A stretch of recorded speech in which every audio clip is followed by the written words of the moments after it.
Olha, galera, esse é aquele tipo de vídeo que dá uma preguiça de gravar, que dá uma preguiça de analisar, porque, sinceramente, é decepcionante ter que vir aqui falar depois de uma classificação para as semifinais do Goianão, o Atlético conseguindo essa classificação, ter que vir falar de pontos negativos. Sair do estádio, sair do jogo com o sentimento de derrota, mesmo quando o time não perdeu, talvez seja uma das piores sensações que o torcedor pode ter. E tanto o Atlético, o torcedor do Atlético principalmente, quanto a Abecate no seu time em si, tiveram um sentimento muito parecido. A Abecate com um sentimento de injustiça, com muitos lances a serem criticados, e que eu vou comentar nesse vídeo, todos eles, e o Atlético, o torcedor no caso, que sai do Ascioli decepcionado depois de uma exibição tão bonita que tinha sido no jogo de ida, vê um time novamente modorrento no jogo de volta. E olha, eu não tô aqui pra ficar passando pano pelo fato do Atlético ter classificado, muito menos ficar levando em conta de que tem jogo tal dia, porque vai jogar na próxima rodada, não sei no que. Cara, eu vou falar do jogo e do que o torcedor esperava, do que o espectador que tá assistindo o jogo esperava ver e do que ele realmente viu. Vou fazer análise puramente técnica, imparcial e impessoal, como sempre eu faço aqui. Nunca falando das pessoas, mas sim falando dos times, dos jogadores, dos números que estão em campo. Vou falar detalhadamente o que eu vi desse Atlético 1, Abecate 1. Tudo isso depois da vinheta.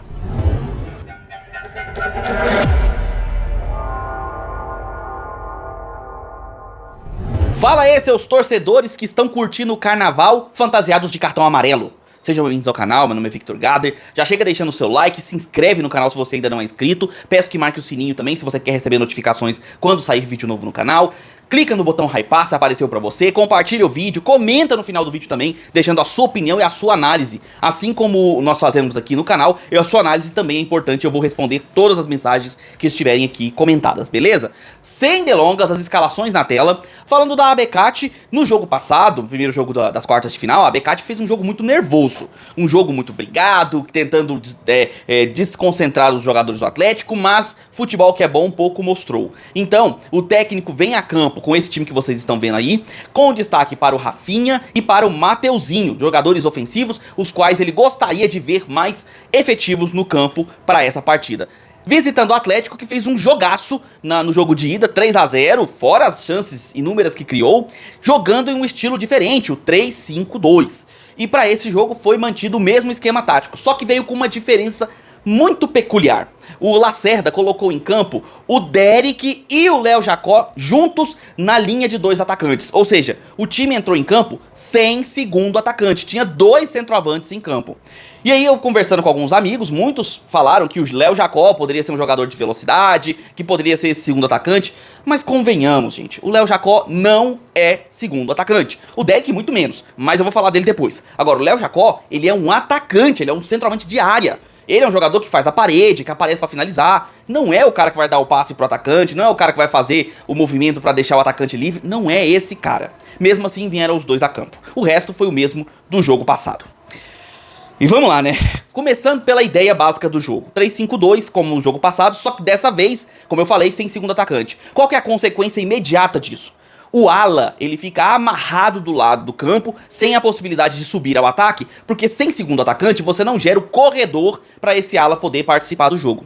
Resultado, o Guilherme Lopes simplesmente não jogou na partida. E não consigo culpá-lo dessa vez. Se em outros jogos ele fez jogos ruins, por sua questão técnica, nesse jogo a culpa foi inteiramente tática e da escalação. Veio da beira do campo, a culpa do Lacerda, que escolheu escalar esses dois jogadores. Os motivos de ter vindo com esses dois atacantes a campo, você pode especular o que você quiser, existem N especulações, vocês sabem do que eu estou falando, mas o fato é que, tecnicamente, nada justifica Derek e Léo Jacó jogando juntos, nada, nada. Não existe esquema tático para você colocar dois jogadores de mesmo funcionamento técnico, mesmo posicionamento em campo, não tem porquê, e ficou claro que isso não funcionaria. Além disso, o Atlético com 3-0 de vantagem, veio a campo passeando. O Atlético não queria estar jogando. O Atlético, mesmo diante da torcida, podendo fazer um jogo para conseguir uma segunda vitória, convencer o torcedor, né? Porque um jogo só a gente fica, pô, foi um jogo. Será que mudou mesmo o paradigma? Talvez o segundo jogo mostre pra gente a realidade. Não. O Atlético vem com lentidão, com desânimo, sabe, cadenciando o jogo. Eu sei, estava um calor lascado na tarde desse domingo lá em Campinas, mas mesmo assim, se esperava um pouco mais do time. Porém, no primeiro tempo, eu vou pegar leve. Por quê? O Atlético, mesmo com o estilo um pouco mais cadenciado, mesmo com o adversário mais bem postado do que no jogo passado, o Atlético ainda chegava ao campo ofensivo e ainda criava uma outra chance, mas pecava exatamente na escalação, porque a bola ou chegava no Derek e a jogada acabava, ou chegava no Léo Jacó e ele tentava finalização, ao invés de fazer o papel do segundo atacante, que é fazer uma tabela, fazer uma triangulação e aí então aparecer pro jogo. Ele não é esse cara. Então, as jogadas eram resumidas a finalizações da entrada da área, finalizações de fora, teve até um chutão do Paulo Vitor que quase virou um lançamento pro Derek. E assim, foi um primeiro tempo fraquíssimo. A Abecate pouco criou, teve só uma chance e uma saída de bola errada ali da zaga do Atlético, com uma finalização pelo lado direito do Paulo Vitor, mas fora isso, nada. Um 0 a 0 com cara de 0 a 0, mas o Atlético ainda estava um pouquinho melhor, mesmo jogando lento. Aí vem o segundo tempo. Aí é difícil, porque agora a gente vai ter um monte de porcarias pra falar. Porcarias mesmo. Pro torcedor do Atlético, são reclamações muito que contundentes, tá? E pra Abecate, são outras reclamações também muito que contundentes. Mas eu vou passar detalhe a detalhe com vocês agora. Eu peço atenção pra não confundir as coisas, tá? Vou passar muito detalhadamente. Começando pelo gol da Abecate, que logo no começo do jogo, uma saída de bola errada, o Giovani, que havia entrado no lugar do Índio, que infelizmente acabou se machucando num sprint que ele deu no primeiro tempo, o Giovani recua a bola para o Paulo Vitor e ele resolve tocar no meio, assim, numa situação totalmente displicente. O passe é interceptado e a Abecate, com facilidade, toca pro gol, fazendo 1 a 0. E assim, é aquele 1 a 0 que sai de um erro de zaga, não foi exatamente uma criação de jogadas da Abecate, mas a postura da Abecate em si, mais presente no ataque, mais jogando o jogo ao invés de brigar o jogo, proporcionou a oportunidade. E aí o erro causou o gol. Um erro que o Paulo Vitor cometeu e que ninguém do Atlético, muito menos o presidente Adson, aguenta ver. Ninguém aguenta. Já houveram inúmeras reclamações com esse negócio de saída de bola do goleiro. O Adson mesmo já cansou de falar contra isso. Certamente a discussão na parte interna ali do Atlético não vai ser pequena por conta disso. Mas ok, mesmo tomando gol, o Atlético ainda estava classificando-se com 1 a 0. Só que era um resultado nojento para um torcedor que foi num calor lascado assistir o jogo lá no Ascioli e que esperava o Atlético dominar um time do interior, como ele fez no primeiro jogo. Jogando em casa, tapetinho, sabe? Campo bom, o estádio apoiando o time. Não havia motivos para jogar de forma tão lenta e tão desinteressada como o Atlético jogava. E isso continuou. Na verdade, até piorou. Porque conforme o jogo se desenrolou, o Atlético foi fazendo substituições, o Lacerda cometeu a pachorra de tirar o Léo Jacó e deixar o inútil do Derek em campo. Porque fez aquele gol lá no jogo contra a Abecate no primeiro jogo. Cara, aquilo lá foi um gol, é um lance bom pra toda uma temporada ruim. Pra N jogos ruins do Derek. E o Léo Jacó vem sendo um atacante melhor do que ele em todas as participações. Não faz sentido ele ter saído. E aí entrou o Alanzinho, que entrou pior do que o Léo Jacó. E olha que o Léo Jacó, como eu falei, não é segundo atacante. E o Alanzinho, muito menos, ele é um ponta. O time, com o passar do tempo, acabou mudando do 3-5-2 para voltar ao 4-3-3. Voltou ao velho 4-3-3 de novo. Teve a entrada do Jean Dias, do GH... E nada, continuou um time muito modorrento, um time com decisões técnicas péssimas, principalmente do lado do Alanzinho, que, cara, cansou de desperdiçar a oportunidade de fazer uma jogada melhor, teve finalização fraca, teve uma finalização boa pra defesa do goleiro da Abecate, mas foi só. No resto, errando tudo que tentava, tudo. O Derek, por incrível que pareça, ficou os 90 minutos em campo. E aí eu pergunto pra você, o que foi que o Derek fez pra ficar esses 90 minutos? Qual que é a justificativa? É pra tentar passar ele pra frente? É pra tentar mostrar, dar oportunidades pra ele? Eu gosto da ideia de dar oportunidade, mas então você arma o time pra ele jogar. Porque não faz sentido o Derek em campo com o Léo Jacó também, tendo o GH pra começar o jogo. Se tivesse começado o GH no primeiro tempo, provavelmente teria mais tabelas lá na frente, porque ele é diferente do Léo Jacó. Ele não é um centroavante, ele é um atacante que vem de trás. Ele é pode fazer até às vezes de um meia ou de um ponta. E pode fazer o segundo atacante. O Léo Jacó não. Então você desfavorece o jogador, que no caso era o Derek, pra tentar fazer alguma coisa que eu não faço ideia do que o Lacerda tentou. Conforme o jogo seguiu, chegamos na primeira polêmica, que é um cruzamento na área com um desvio do Derek, curiosamente, né, ele desvia de cabeça, e a bola toca no braço estendido do jogador da Abecate. Passando rapidinho aqui, interrompendo o vídeo, porque eu preciso esclarecer uma coisa importante. Durante a análise, eu tive um pouco mais de certeza, acreditando que houvesse de fato contato no braço do jogador da Abekati e que havia sido pênalti e a marcação teria sido correta. Mas depois de rever o lance várias vezes, mesmo com a ajuda do VAR, mesmo com a câmera disponível para o juiz, não tem como dar uma visão conclusiva de que houve o toque ou não. Aparenta que há um toque, porque o jogador da Abekati está com o braço estendido, há uma reclamação, mas é tão difícil definir que há esse toque porque não há nenhum ângulo preciso, evidente, que ilustre isso. Inclusive as imagens estão passando aí para vocês, eu deixo à disposição para vocês entenderem, para vocês tentarem tirar as conclusões de vocês, mas é muito complicado. Eu não sei mais dizer se houve ou não houve esse contato de mão. Então segue aí. Então, foi marcado, o Guilherme Marques cobrou e fez 1 a 1 empatando o jogo. Um empate que, olha, era o resultado justo daquele momento, só que era um empate sem gols, o justo seria isso, até porque a Abekati só fez o gol com um erro de saída de bola do Atlético, e o Atlético só fez o gol por conta do pênalti, então o justo era um 0 a 0, mas se era pra ter um resultado que fosse o empate, estava empatado em 1 a 1. Aí começaram os problemas, porque assim que o Guilherme Marques faz o gol, logo na sequência ele faz uma falta e toma cartão amarelo, justíssimo.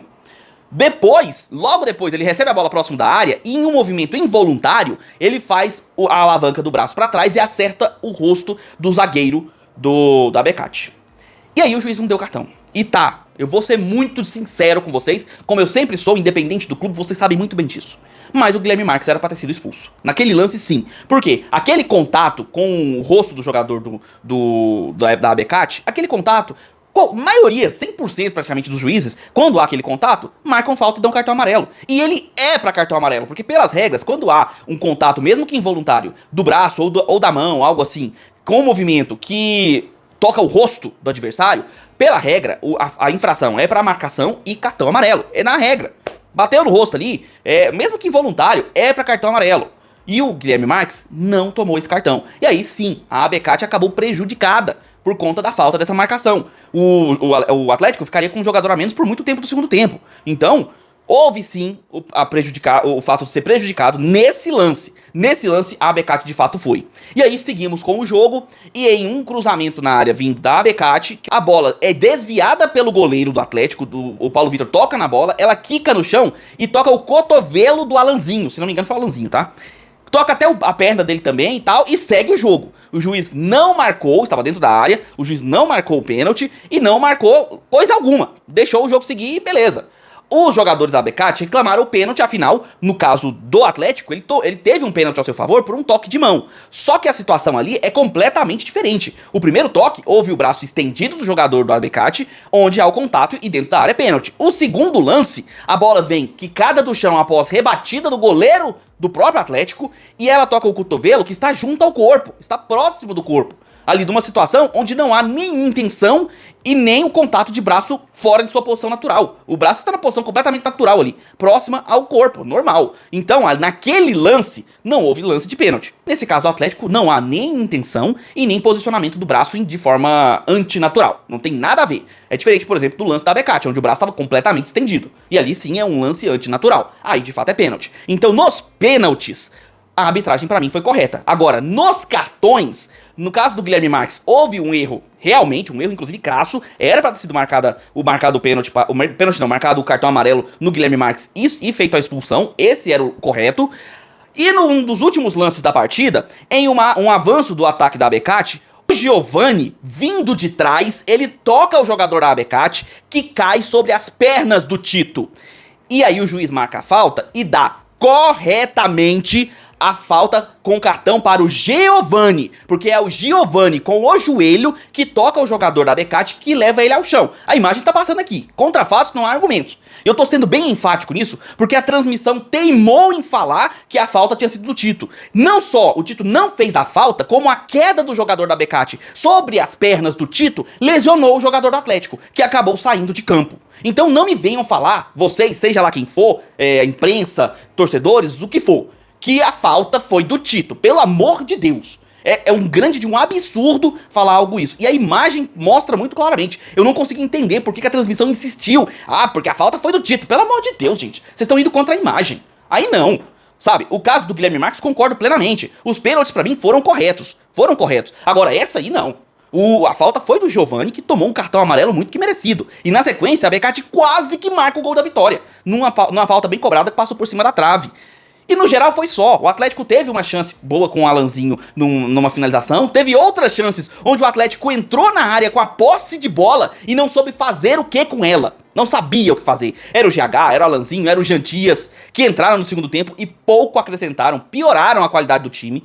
E o Atlético terminou classificando-se com um empate muito do sem graça para o seu torcedor. Um jogo fraco, tecnicamente, do Atlético. E, inclusive, o Lacerda mudou o esquema tático do time no decorrer da partida. Ele saiu do 3-5-2 pro 4-3-3. E não é o problema de escalação, não é problema de tática do Atlético. Não foi a tática que causou o gol do Atlético, o gol contra do Atlético. Não foi. O que causou o jogo ser como foi...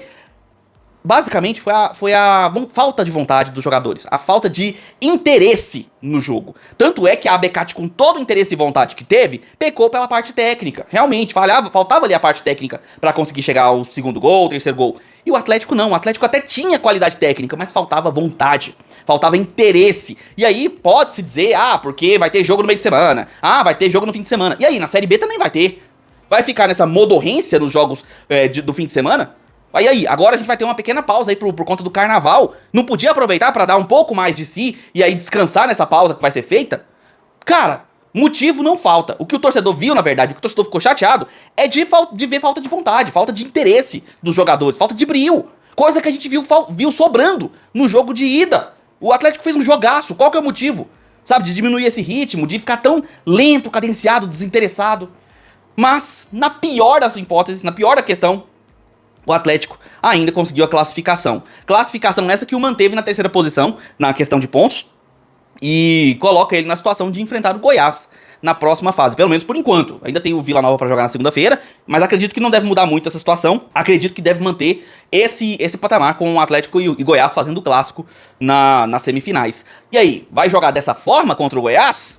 Contra a Beccati já ficou no empate. Vocês acham mesmo que nesse estilo, modorrento, desanimado, poupando o jogador, poupando o físico, vocês acham que consegue fazer frente ao Goiás nessa altura do campeonato da nossa temporada? Quero saber a sua opinião, torcedor do Atlético. Os lances que você viu, o Atlético que você viu em campo nessa partida.